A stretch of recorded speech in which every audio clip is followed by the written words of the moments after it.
You're watching the KOAM Morning News on Fox 14. Right now at 7, a nonprofit mission is giving back to local veterans. Also, Joplin police are on the hunt for a suspect accused of robbing a bank. And we've got an absolutely beautiful day. Look at those skies. And we'll see a few clouds later this morning in the afternoon. Details coming up. The 4 states' most watched news starts now.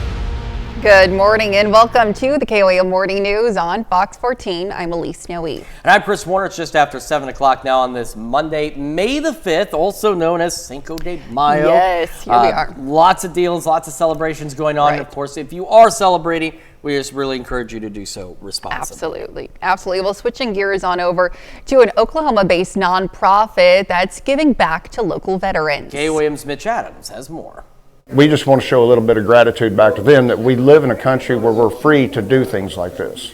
Veterans pay an ultimate sacrifice to keep our country free, oftentimes without appreciation. A nonprofit in Oklahoma named Flagpoles Honoring Our Veterans strives to show gratitude for those who served our nation. We pay for everything out of pocket, our motel room, our fuel, our lodging, whatever it is, we pay out of pocket. And we come up and do this. We're spending the whole weekend up here, and we're going to break a feat of 24 flagpoles in one day. 24 installations in one day is not an average day's work for the group, but showing appreciation for veterans in the area is something they feel a need to accomplish. When we show up to them and shake their hand and tell them thank you, I like to give a welcome home to them. I had one man I said that to, and he burst into tears and said that's the first time I've heard that since I returned home. To this crew, it's not about the work you put in, it's about the feeling that comes out. Seeing the look on their face and how it affects them, and it touches you, it does, and it makes everything worth the while. In Miami, Oklahoma, Mitch Adams, KOAM News. Flagpoles Honoring Our Veterans has honored more than 600 veterans since the group started in 2020. Certainly an incredible cause, and incredible work that they're doing out there, because our veterans need to be remembered. I mean, and you can never forget the sacrifices they've made, or those that are currently serving that are making for us to be here today. That's the thing that always gets you really right here, because we wouldn't be here now if it wasn't for the sacrifices that those ahead of us. Well, we've got a really nice day to enjoy across the area. Sunny skies already this morning. Live look downtown Pittsburgh shows you those clear skies and the sunshine. Now, it still is a little bit on the chilly side if you head outside this morning. It's a little cold. We're hanging out in the 40s. It is May. It's not supposed to be in the 40s, but it is. And honestly, could be worse, because we are in May. We could also be starting our day in the 70s with highs near 100 later. So thankfully, that's not the case for us. MoDOT camera 20th and range line looking pretty good as well. Skies are clear overhead. Folks, of course, getting their day started out there. We do have some patchy fog. Iola is at just under 6 miles. We're starting, you saw just now, the MoDOT camera at 20th and range line. Our camera at 7th range line not seeing it, but we are seeing some patchy fog now in the Joplin area, slightly reduced visibilities. And then Cassville, again, you're just to the west of this. It's hard to see, but right here in the eastern Berry County, some patchy dense fog as well. So again, low beams, not your high beams. Fog lights if you have them. Slow down, give yourself time to get where you're going, and just watch out for the areas where there could be patchy, dense fog. Once we get past that, clear skies through the morning hours, and eventually heading into the afternoon, we'll start to go partly cloudy, and then overnight tonight, those skies will clear out once again ahead of rain chances tomorrow, which we'll go over with you in a few more minutes. 44 in Joplin right now, 45 in Pittsburgh, so that's what I'm talking about. It is a bit on the chilly side. Most of us mid-40s. Iola looks to be the warm spot right now, sitting at 49. We got some cold spots. Cassville and Jay both sitting at 41. So thankfully nobody in the 30s right now, but still a pretty chilly start for May. Again, clouds somewhat increasing, going partly cloudy this afternoon. Highs today low 70s, and our winds light and variable. So an otherwise beautiful day. As I mentioned, though, rain chances begin to increase heading into Tuesday. We'll go over those details with you here in just a few more minutes. Elise? Chris, thanks. Well, Joplin police are on the hunt for a man suspected of robbing a bank in Joplin. Around 11 a.m. Saturday morning, a man entered the Commerce Bank at 1820 East 20th and gave a note to the teller indicating to the teller he had a weapon. Captain Austin Wolf of the Joplin Police Department says the male left the bank with an undisclosed amount of money. Police are working to gather images from the bank's security cameras. The suspect is described as a male with bushy curly brown hair, wearing a dark colored hoodie and pants, and has various tattoos. He was also wearing a red and white striped bandana as a mask. And a 23-month-old girl from Joplin dies in a crash near Goodman on I-49 Saturday evening. I-49 traffic was detoured for 4 hours as the patrol's major crash investigation unit gathered data, analyzed, and mapped the scene. Troopers say a Honda Accord struck the rear of a tractor trailer that was stopped on the interstate. Traffic was halted as there were dogs in the road and deputies were attempting to catch them. A 22-year-old female driver from Joplin suffered minor injuries. The passenger, a 23-month-old girl, was pronounced deceased at Freeman Neosho. And to be the first to see breaking news, weather, and sports, you can download the KOAM News app. It's available free of charge in the Apple App Store and the Google Play Store. Just search for the KOAM News app. Well, jury selection begins today in Sean Diddy Combs' highly anticipated federal sex crimes trial. Fox News correspondent C.B. Cotton has more from New York. Sean Diddy Combs' empire once included hip-hop music, fashion, liquor. Now that's all unraveled as his federal sex trafficking trial gets underway tomorrow, with prosecutors and the defense trying to find an impartial jury who can decide Combs' fate.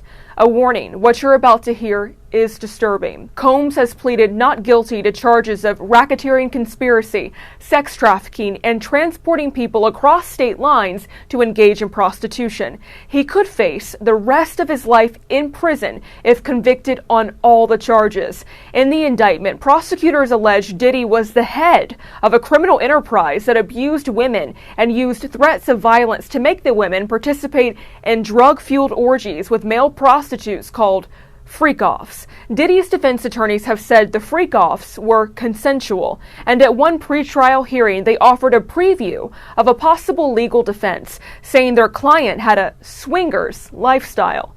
We also know Combs turned down a plea offer that would have carried a lesser penalty. Combs' dynasty first started to unravel back in November 2023 when his former girlfriend, Cassandra Cassie Ventura, filed a civil lawsuit against him alleging rape, abuse, and sex trafficking. The lawsuit was settled in one day, but it opened the floodgates. Ever since, Combs has faced dozens of other civil lawsuits alleging sexual misconduct. To each, he's denied the allegations. Opening statements are supposed to start May 12th, but a legal expert tells Fox finding unbiased jurors may take longer than what both sides are hoping for. This has been in the news for a while, so anyone that's caught up on their pop culture might have already had a little bit of this bias, I guess you could say, going into this. Combs' trial is expected to last 8 to 10 weeks. In New York, CB Cotton, Fox News. And those are our top news stories this half hour. Coming up next, we'll have a few tips to keep in mind when caring for your hanging baskets this spring. We'll be right back, but first, here's a live look from Comets Park on Route 66, located in Carterville, Missouri.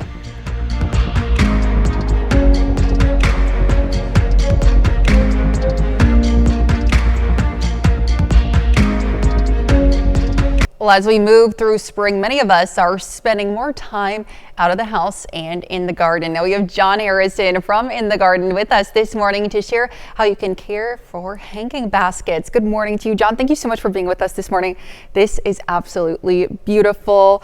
It just speaks of spring to me. So as hanging baskets are so beautiful, but it's also so important to care for them as well. So this is Mother's Day week, and of course we sell most of our hanging baskets during Mother's Day week for mom and grandma, and maybe your wife. Yes. The important thing is once the basket gets home, is how do you take care for it? And a lot of people don't think about this, but you need to fertilize these. And of course, we custom grow these, Yes. and we're fertilizing them on a consistent basis. Once you get it home, it does need fertilizer once or twice a week. Okay. It kind of depends on the basket. Sure. This particular one Yes. likes a lot more fertilizer than some of the others. So twice a week is good for these. But you want the basket to dry out between waterings. Okay. And that's important this time of year because it's not really hot. Right. And it gets hot here pretty soon, and you'll be Certainly does. watering every day. But we're not at that stage All yet. Yeah. Perfect. Yeah, go ahead. So, well, when it's 90 degrees, you're going to be watering every day. When it's Sure. only in the 70s, you don't want to necessarily water every day. You can Okay. stick your finger in the dirt to feel if it's watered, or just pick the basket up. I mean, these are big. They're always They're heavy, huge, yes. even when they're dry. Sure. But you'll get a good sense of what dry and wet is if you're picking the basket up or just putting your finger in there. We also sell water testers fantastic. in the garden, and that also helps you just stick it right in the soil, and it'll has a little meter on it and will tell you if it's dry or not. Fantastic. So talk to me also, is there, with placement, too much sunlight, not enough sunlight? What's an ideal placement for these? So this is a full sun basket. Now, full sun just means at least 6 hours of direct sunlight a day. It doesn't need to be all day. Right. But then I do sell shade baskets, and that would be less than 6 hours of sunlight, and preferably that hot afternoon sun. That's not what those types of baskets like. Morning sun is preferred for those. Fantastic. So along with the watering and fertilization, do you do any deheading, things like this to continue their growth? Well, it's going to depend on the basket. Sure. These guys know, but as it gets warmer, plants grow a lot faster when it's warm. If they start getting stretchy, and that means there's not a lot of flowers, it's okay to give them a little bit of a haircut. You can take several inches off the bottom of it, and of course, fertilize the plant. Fertilizing helps. The plant needs fertilizer for energy to make flowers. So if you're not giving it that, it's not going to bloom like it would if you fertilized it. It's very important. Absolutely. Lots of important tips. Beautiful, beautiful baskets. Perfect for Mother's Day, as you said. Well, thanks so much for being with us this morning. We'll, of course, have all of the information later on our website, KOAMNewsNow.com. Stick around. We'll be right back.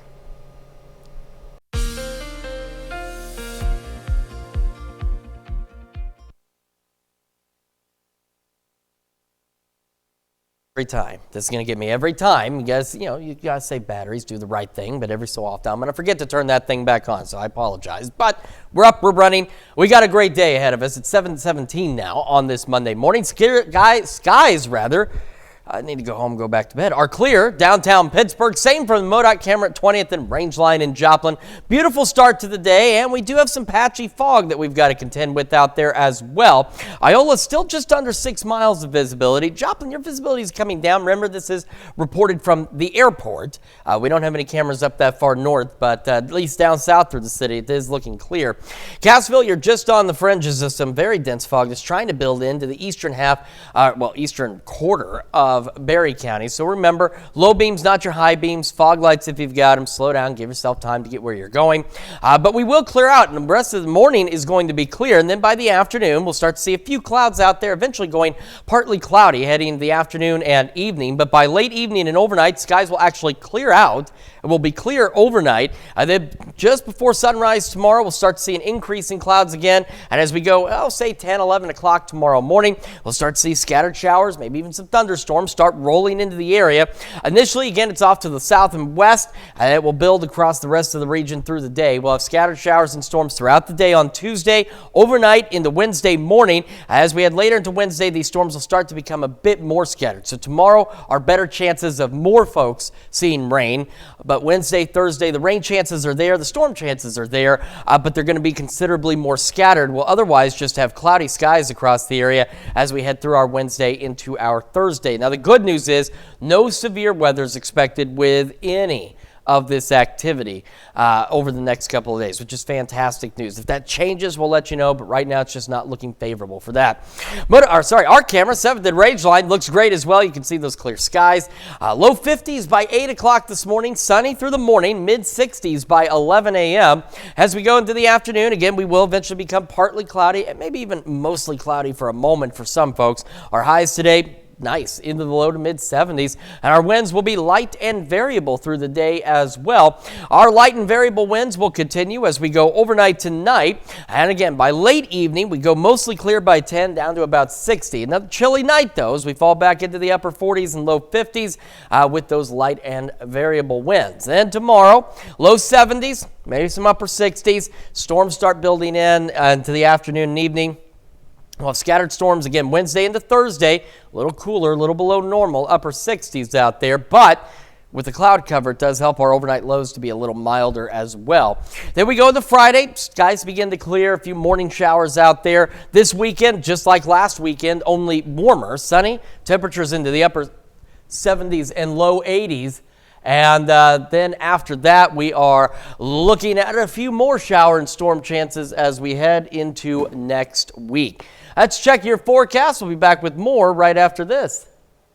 The spring concert series hosted by the Neosho Arts Council kicks off this weekend. We have Josh Novak from the Neosho Arts Council with us this morning to share what the excitement is all about behind this year's performances. Welcome. Good morning, Josh. Good morning. Happy to have you again. Talk to me about this year's Big Spring Park concert series. Well, yeah, we kick it off this Friday, 6:30 p.m., Big Spring Park, absolutely free. We have our first artist. Her name is Aurora. And I looked it up, and the internet says that it means golden light. Oh, wow. But she is a cello artist, and she will blend contemporary. She'll put a contemporary spin on pop music. Sure. Also, she's a fantastic singer, and so she'll be kind of doing, just her cello and her voice, kind of these beautiful arrangements. Then, May 29th, we'll have Molly Healy, and she is a Missouri Arts Council featured artist, and she is a one-woman orchestra. So she'll bring her loop pedal, a couple instruments, and create these beautiful arrangements as well, some original songs and some of contemporary arrangements as well. And then lastly, June 21st, we'll cap it off with Dandelion Heart, and they are indie bluegrass folk group who do multiple arrangements, harmonies, and yeah, they'll capstone that on June 21st. So. Fantastic. So lots of exciting things happening. Yeah. Where can people find out more information and also grab tickets to these wonderful events? Well, you can just show up. They're absolutely free. But neoshoarts.net kind of gives you all the details, especially with inclement weather. I mean, we haven't really had any weather issues recently, so, nothing to think about that. But, and then additionally, it's family friendly. Kids, bring your own chairs is a huge thing. Yes. And yeah, it's, you can stop, get dinner at our beautiful Neosho Downtown Square, come over, get it to go, bring it to the concert. It's really open, really casual, and really, open for everyone. So. Absolutely. That's fantastic. And with this series, you're really inspiring community members to come and support artists, to support art and music as well.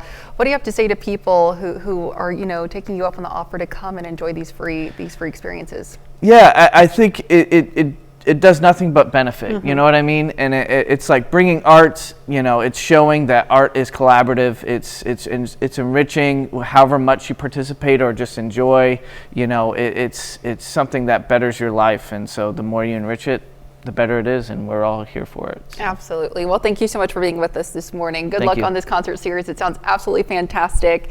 And stick around. We'll be right back. The 4 states' most watched news starts now.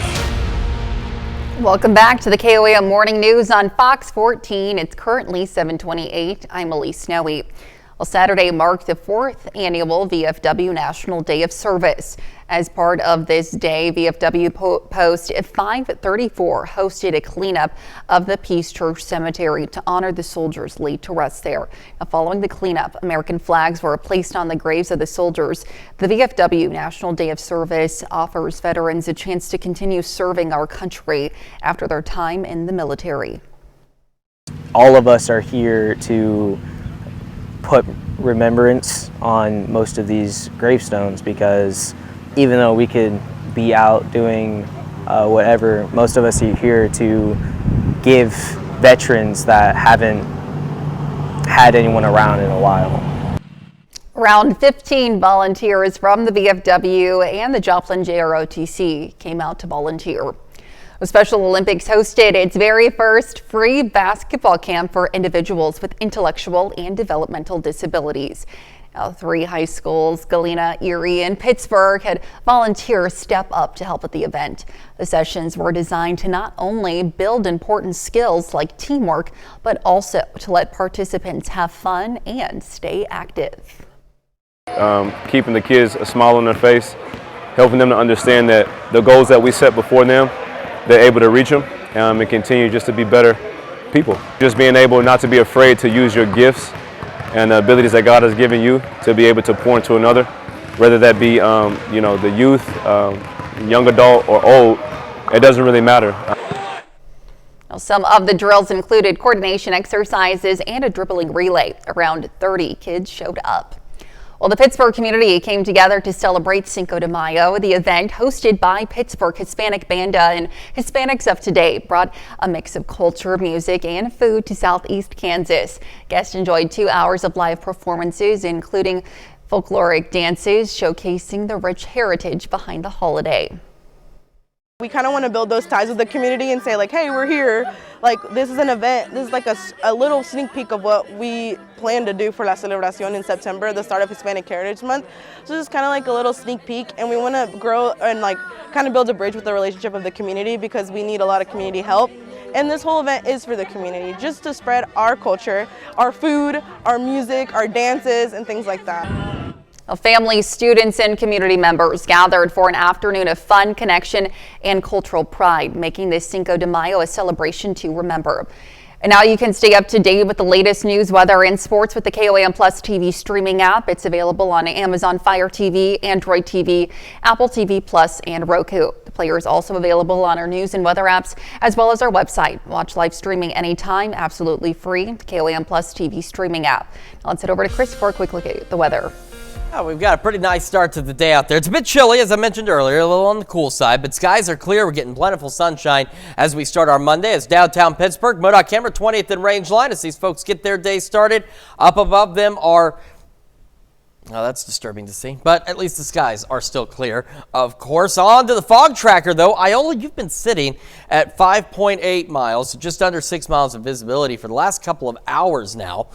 We've got a slight drop around Joplin, as you saw, at least from the MoDOT camera, 20th and Range Line. What we've seen from our camera at 7th and Range Line, not seeing anything there, but the fog report also comes from the airport, which is on the far north side of the city. So keep that in mind. Cassville, you're okay, but immediately to your east, some dense fog building in to eastern Berry County. So that's just something to keep in mind. And as we've harped on before, just that reminder, low beams, not your high beams, fog lights if you've got them. Slow down, give yourself time to get where you're going. Through the rest of the morning, though, otherwise clear skies, clouds beginning to increase a bit into the afternoon and evening hours. We'll start to go partly cloudy, but we will remain dry, and then skies will actually clear out overnight tonight. Chilly again this morning, 44 in Joplin, warming up now in Pittsburgh, sitting at 49 now. Temperatures around the region have been hovering in the mid-40s. Take a look at Iola now, though, up to 52. Definitely the warm spot out there. So we're on our way to a pretty decent day with highs into the low 70s. Partly cloudy skies to the afternoon, light and variable winds out there as well. As I mentioned, skies clear tonight, and then they'll thicken. The clouds come back tomorrow ahead of additional shower and thunderstorm chances. We'll break down those details for you here in just a few more minutes. Elise? All right, Chris, thanks. And don't forget, you can be the first to know about the day's weather with the KOAM Skywatch weather app. Get severe weather updates sent straight to your phone free of charge. It's available in the Apple App Store and the Google Play Store. The KOAM Skywatch weather app. Well, Cardinals are sizing each other up ahead of the vote to pick the next pope. And while there are no official candidates, a few names are emerging as top contenders. Fox News correspondent Alex Hogan has more from London. As cardinals continue the mourning process for Pope Francis, they're also planning for the conclave, where they'll choose his replacement. And as the princes of the church get to know one another, a number of frontrunners are emerging. The supporters of Francis and his reforms are said to be backing 2 candidates. Cardinal Matteo Zuppi, the head of the Italian bishops, who was chosen by the late Pope as an ambassador of peace for Ukraine. He has traveled to various crucial places in the church and worldwide, and he has become an advocate for peace. And Cardinal Luis Tagle of the Philippines, known as the Pope Francis of Asia.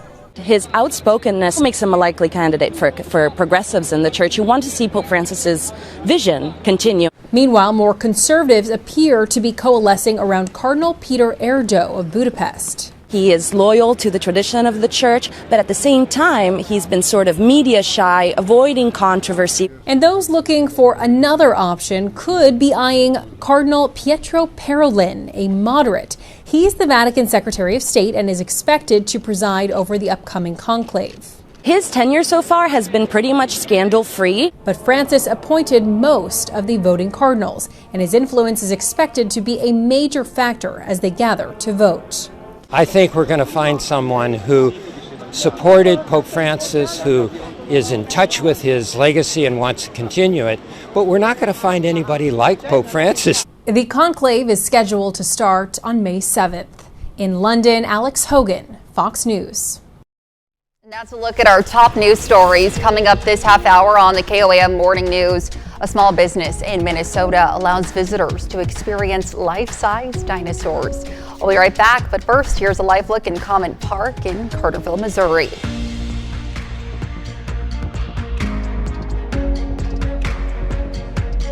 And Consumer Watch this morning, a key player in making video conferencing popular in the high-speed internet era is ending its service life. Microsoft is making video chatting format Skype fade to black today. Microsoft says it wants to streamline free consumer communications in order to adapt to its consumers. Microsoft Teams will take over many of the functions of Skype, such as group calls, file sharing, and meetings hosting. Well, President Trump says he plans to give TikTok another extension if the company cannot find a U.S. buyer by the current deadline, June 19th. Congress passed legislation would have ordered TikTok parent company ByteDance to divest the app by mid-January, but Trump signed an executive order extending the deadline to April 5th. Now, in March, he extended the ban again, saying his administration had some tremendous progress towards a deal. Billionaire entrepreneur Jeff Bezos is cashing out of millions in order to cash in on billions. Bezos is selling off about 25 million Amazon shares, according to a Securities and Exchange Commission filing. Bezos' trading plan meets an SEC rule that indicates he's not selling based on insider trading knowledge. Other SEC filing information indicates Bezos owns more than 909 million shares of Amazon stock. Well, millions of people who borrowed money for their education are at risk of having their benefits or wages garnished. Amy Kiley reports on what experts say borrowers should do, even if they don't think they've defaulted. You can't just say, well, I think that'll all work itself out. Collection of defaulted federal student loans resumes today after a 5-year pause related to the pandemic. Defaulting usually means missing payments for 270 days or more. The government says that can now lead to garnishment of state or federal benefits. It says it'll start garnishing wages this summer. If your debt gets sent to collections, that goes onto your credit report, and that can impact your ability to get an apartment, a mortgage, a car loan, even some employers' check. The Department of Education estimates about 5 million borrowers have defaulted on student loans. It says another 4 million are at least 90 days late on payments. Experts suggest all borrowers visit their loan provider's website to confirm their status and update their contact information. If a person is worried about defaulting, experts say they could look into an income-based repayment plan. Payment pauses, called deferment or forbearance, or consolidation or refinancing. The DOE says a person with a defaulted loan can learn their options through the Student Aid Office's Default Resolution Group. They might be able to restore their status through a process called rehabilitation. It's time to, buckle down and figure out how you can make those payments. I'm Amy Kiley reporting. That's a look at Consumer Watch. Let's take a look at the market prices before the opening bell. Welcome back to the KOAM Morning News. 7:43 now on this Monday morning. We're going to start with the fog tracker. Iola, you've dropped 1/10 of a mile in your visibility. You've been 5.8 for about an hour or so now. Now you're down to 5.7. So we got patchy fog around the Iola area, around the Joplin, Carthage area. Not significantly reduced visibilities, but reduced visibilities nonetheless. And that fog that was trying to build into eastern Berry County has cleared out. So again, just a few areas out there, but still low beams, not your high beams, fog lights if you've got them. And of course, watch out in between between for possible areas of dense fog, especially into low-lying areas. Outside of that, clear skies to start the day. Then we'll start to go partly cloudy as we head into the afternoon and evening hours out there. And then, believe it or not, skies will go clear overnight before we see clouds begin to return just before sunrise on our Tuesday. And as we go, say about 10, 11 o'clock Tuesday morning, we're going to start to see opportunities for scattered showers and thunderstorms, and those will continue to spread across the region as we head through the afternoon and evening hours. And we will have scattered showers and storms throughout Tuesday evening, overnight. Here we are, midnight Wednesday, but it looks to be kind of our broadest coverage for showers and storms. But we'll continue to see those across the area. As we go into Wednesday and Thursday, we're looking at cloudy skies, cooler temperatures, but scattered storms will still be possible, but as you see, not nearly as widespread heading into Wednesday as we're expecting tomorrow. So tomorrow are better chances of rainfall across a broader part of the region. Otherwise, scattered shower storms continue Wednesday into Thursday and maybe even lasting into early Friday morning. All right. Our camera, 7th and Range Line, Joplin. Skies are clear. In fact, as I mentioned, the fog, the reporting station for the fog, the temperature, everything else for Joplin's at the airport, which it's where it is in most communities, but Joplin's airport's fairly far removed from the city itself. But if you look off in the distance, you can kind of see that light haze from some of that light fog out there. We will otherwise have sunny skies, low 50s by 8 this morning, mid 60s by 11 o'clock. And as we head into the afternoon, again, partly cloudy skies, otherwise dry, very nice. Low 70s, maybe some mid 70s. Winds will be light and variable. Doesn't look too bad. It only says calm, if you didn't catch us earlier, because the phrase light and variable doesn't fit into that box very well. But still, not much to worry about in terms of those winds. Clear skies overnight. We'll start seeing that clearing around 9, 10 o'clock, down to 60 by 10. Our lows, again, a bit on the chilly side, into the upper 40s and low 50s, and our winds will continue to be light and variable for us out there. Into our extended forecast, low 70s, some upper 60s tomorrow, upper 60s Wednesday and Thursday. Well, scattered shower storms, otherwise cloudy skies Wednesday and Thursday. They should wrap up by Friday morning. And then we'll go into the low 70s. We'll start to do some clearing later in the day on Friday. Our weekend, this is almost a copy and paste from this Saturday, from last Saturday through next week, or through this week. Same thing. We start to clear out. The only difference is we're warmer, upper 70s, some low 80s. And then by next Tuesday and Wednesday, some additional scattered shower and thunderstorm chances build into the area. Let's check your forecast. We'll be back with more of the KOAM Morning News right after this. Well, small towns can offer a variety of businesses, but rarely will you come across one with full-grown dinosaur fossils. That's now the case, though, in Blue Earth. John Larson shows us how one man turned his fossil collection into a downtown museum. He gets your attention, doesn't he? Yeah, he sure does. When you think of Blue Earth, you might think of the Jolly Green Giant near Interstate 90. He's 55.5 feet tall, with size 78 shoes. Draws a lot of people from all over, busloads of people. But this roadside giant isn't the only giant in town. There are many different types of tyrannosaurs. The T-Rex was the latest, biggest, baddest example.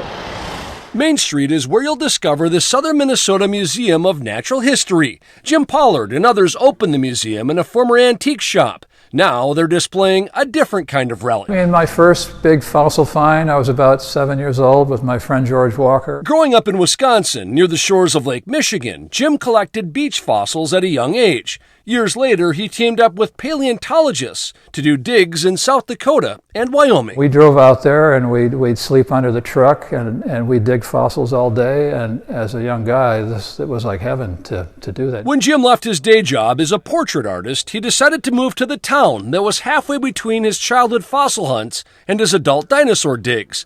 Those digs often left him bone tired, but with enough artifacts to open a museum, fulfilling a lifelong dream. I wanted to have a variety of fossils that if a kid came in, he could see a little of everything.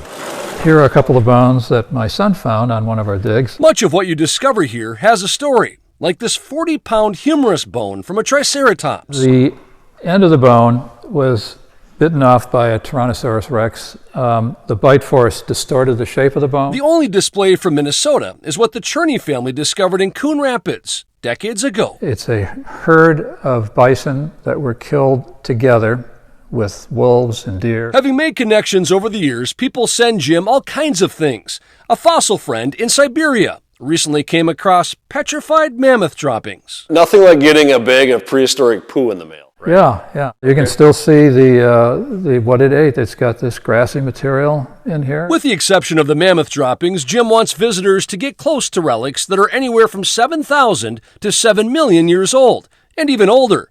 All that's required is a desire to learn about the past and the present. The museum will also lend this telescope to kids. It's like checking out a book at the library. And through it, you can see the Earth's moon up close and even the moons of Jupiter. Just another reason why this place is known as the biggest little museum in Minnesota. We have footprints, we have bones, we have mammals, we have dinosaurs. We basically, if you come in, it's sort of like a time machine. Well, Jim opened the museum last summer with a group of people in town, and it's free to visit. Certainly intriguing. He says many of the fossils were actually discovered by amateurs.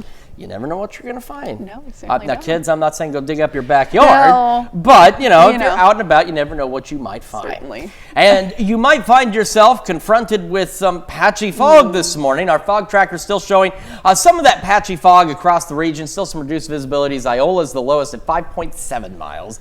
It's some reduced visibilities around Joplin and Carthage. Otherwise, not bad. But again, as you know, low beams, not your high beams. Fog lights if you've got them. Clear skies through this morning. Then we'll start to go partly cloudy by this afternoon, and then overnight we go clear again ahead of increasing clouds just before sunrise on our Tuesday, and that'll lead to increasing shower and thunderstorm chances probably beginning about 10-11 o'clock tomorrow.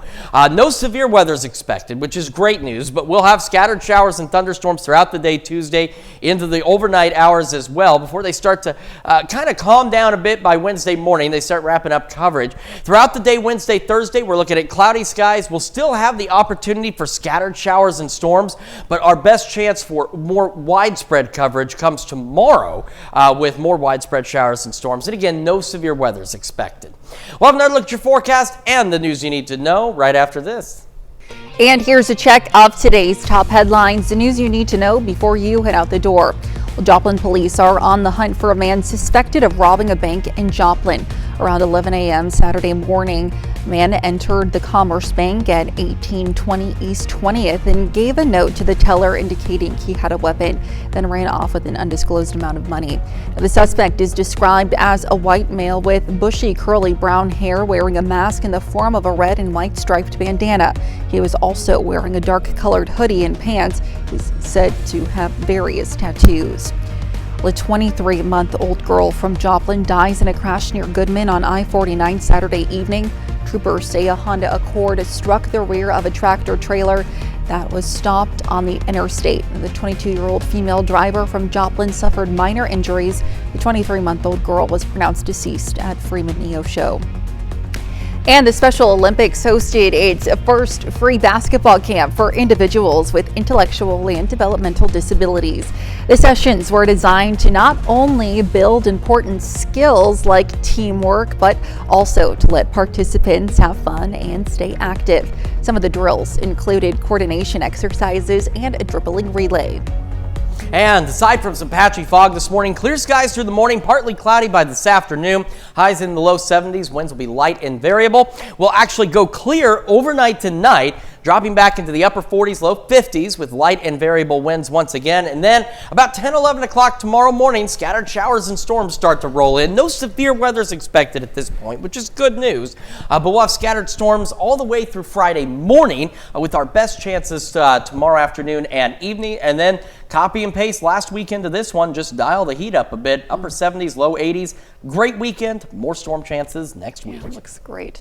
Well, Pittsburgh kids took to the park on Saturday for OK Kids Day. The family-friendly event offered different activities like a fishing derby, canoeing, and several other kids' games. Pittsburgh State Recreation students were on site assisting with games and getting themselves involved with the community. The local Guardians of the Children chapter gave out free hot dogs to kids in attendance, and of course free hot dogs, free food in general, especially for kids. Yeah. Not many of them are going to turn down free food. No, and it was a beautiful weekend too. It certainly was a great weekend out there, so hopefully you got a chance to enjoy, and if not, we've got another great weekend ahead of us. Just 5 more days to get there. Who's counting? No, right, nobody's counting right now. Well, thank you so much for joining us this morning. We're going to be back with more news and weather today at noon. Have a great rest of your morning.